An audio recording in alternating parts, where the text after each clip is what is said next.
चतुर्थ स्कंध चतुर्थ अध्याय मैत्रेय उवाच हेमंते देवी आगे कई रुद्र रहिले आत्माध्यायी मने चिंतती विश्वनाथ न पुण हुए विपरीत मो पत्नी पिता घरे गले प्राण ए न रखिब भले एहार मन स्थिर नाई न गले न धरिब देही हेमंत चित्ते चिंती हर केवे नुहे मन स्थिर चिंता विकले विश्वपति निज गण को चित्ते चिंती एहार संगे थिबी मुई रुद्रगण को संगे नेई हेमंते चिंता करू करू देवी उठिले निज घरु नयने पुरे अश्रुजल केवे नुहे मन स्थिर शरीर कंपे दुख चित्ते कदली बन जेने बाते निश्वास भये खर तर सुबिला सुरंग धरम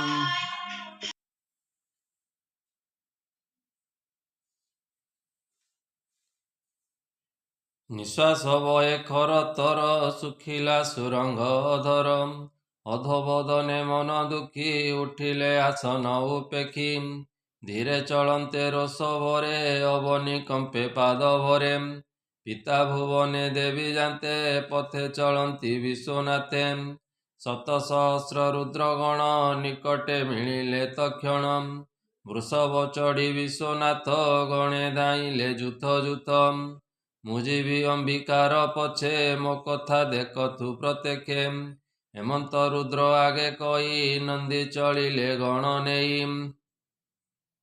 अंबिका तुले नारी जुथ मिलिले उपायन हस्त कंदुक दर्पण अंबुज श्वेतता पत्र श्वेतध्वज व्यंजन पुष्पमाला गेनी संगते गीत नाद ध्वनि दुंदुभि संघ भेरी नादे समीपे मिलिले आनंदे अधोबदने देवी जानते पथे मिलिले विश्वनाथे धूम व्यापित यज्ञशाले अशेष ऋषि विप्र मेले विप्रंक संगे प्रजापति अनले खेपंती आहुति यज्ञ सभार नाना विधि से द्रव्य जेमु भांडे सिद्धि मंत्र आहुति होम वेले सती मिलिले यज्ञशाले सती चाहती कोपचिते से यज्ञ अछंती समस्ते सती वचने कोप बई समीपे न रहिले केई भगिनी गण मातृतुले सतीर समीपे मिलिले प्रेमाश्रु कंठे भग्निगण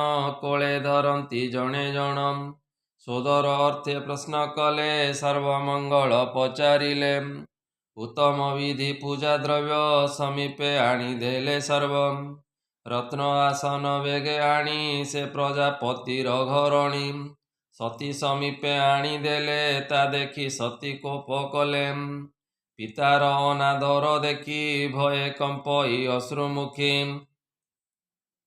यज्ञ न देखी स्वामी भाग मने बहिला महाराग ईश्वर पण न गणिला अवहेलन कर्म कला सभारे जेते लोक थिले सती को केही न गणिले पिता अवज्ञा कर्म देखी कोपे कंपई अश्रुमुखी निज शरीर महातेजे निवास भूत गण माझे पितार अनादर जानी कोपे बोइले उचे बाणी देवी उवाचम कोपे कंपई तार देई कई पिता मुख चाई जार प्राय इह लोके न देखी आत्मा अतिरेके स्वामी मोर सर्वप्रिय जगत मध्य जेते देहम जे रुद्र सर्व आत्मा होई मित्र होई तांको नाई जैसे अशेष जन गुरु तांकु तुई निंदा करू देख ए संसार व्यवहारे जे साधु जने हिंसा करे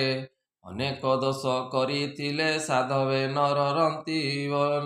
साधवे नर धरती भले ए साधु जनक प्राय होई रुद्र विषय कोप होई जेणु बोलाऊ प्रजापति से गर्वे निंदु पशुपति एनु हे महात्मा कर्म गर्वे होइलु मति भ्रम जेबे नि अक्षर उच्चारे मनरे शिव नाम धरे ए जपई जेबे हृदगते पाप न रहे तार गात्रे ଯାହାର ନାମ ଏ ଜଗତେ ସର୍ବମଙ୍ଗଳ ବହୁମତେ ତୋର ଜୀବନ ପାପ ସିନ୍ଧୁ ଅଶିବ ହୋଇ ଶିବ ନିନ୍ଦୁ।